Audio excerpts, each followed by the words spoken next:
How's it going, everybody? This is Beat the Bush. This is the AceMagic AM20 mini PC. I have to say my first impression with this is it's such a small PC. It probably doesn't have that much power, but it packs a AMD Ryzen 7 chip model 7735H, just released in Q1 of 2023. And you know how fast microprocessor technology moves, right? So when you get something that's released recently, it consumes less power, and yet it can be more powerful than previous chips. Mini PC is kind of like a niche product. You buy it for a particular purpose. Those purposes could be you want a really low cost PC and you want it to be portable. So think of it like this.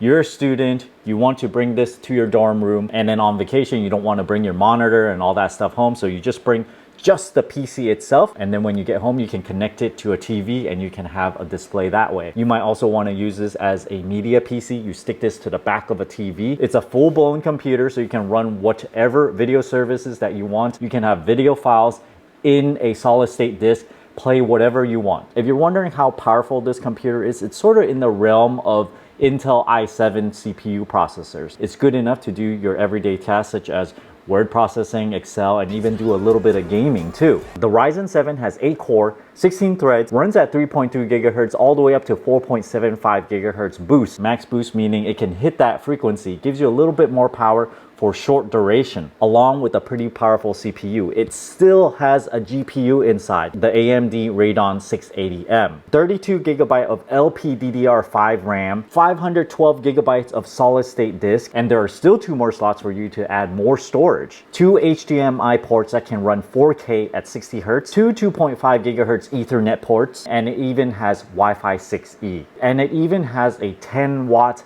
wireless charger for your phone. It comes pre-installed with Windows 11 Pro. I plugged it in, fired it up, and it was ready to go. Even though it's 4.2 inches square by only 1.5 inch tall, it has enough power to play Grand Theft Auto 5. A USB-C port, 2 USB 3.0 ports, a microphone capable audio port, reset button, power switch. Here is the intake.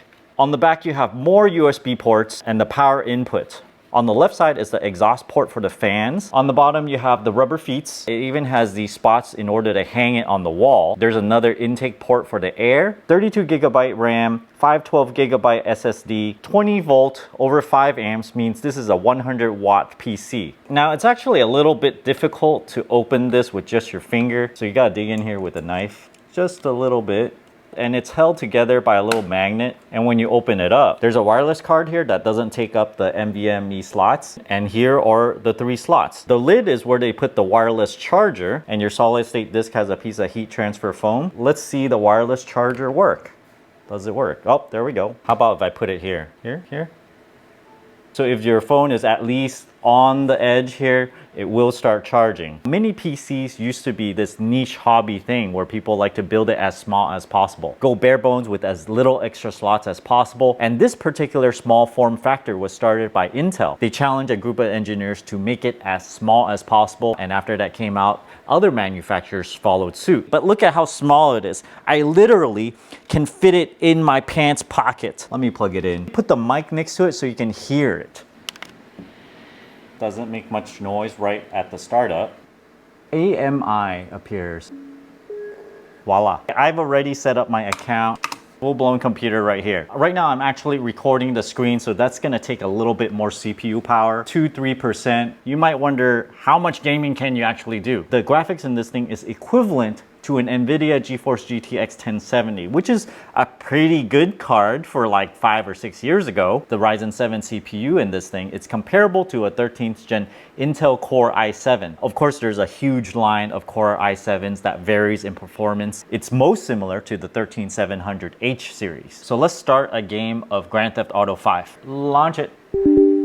Admittedly, it's not the most advanced of games, but a lot of people still play Grand Theft Auto 5, and the fact that it can run it lets you know that it has enough horsepower to run those things. I'm holding it up in the palm of my hand, and it's playing this thing. It's just crazy. Keep in mind that right now, I'm recording the game, too, in OBS Studio. Look at it. It's smooth enough to drive. I'm not that good at this. Let's see if I can like sort of slide across the corner here.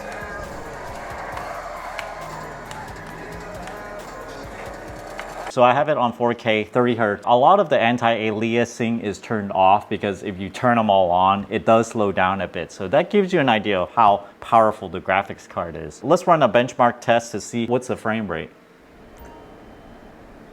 Okay, this is at 4K. A lot of the anti-aliasing is off. You can see it's running at 30 frames a second, going well at 30 frames a second. Good enough to play. I've set the graphics setting to only high def, 1920 by 1080 at 60 Hz. So let's run the benchmark test again. And we see that it runs at 60 Hz. So if you're running on a less powerful machine like this, it's probably best to play your game at HD, not 4K. Now keep in mind, it doesn't come with the productivity software suite.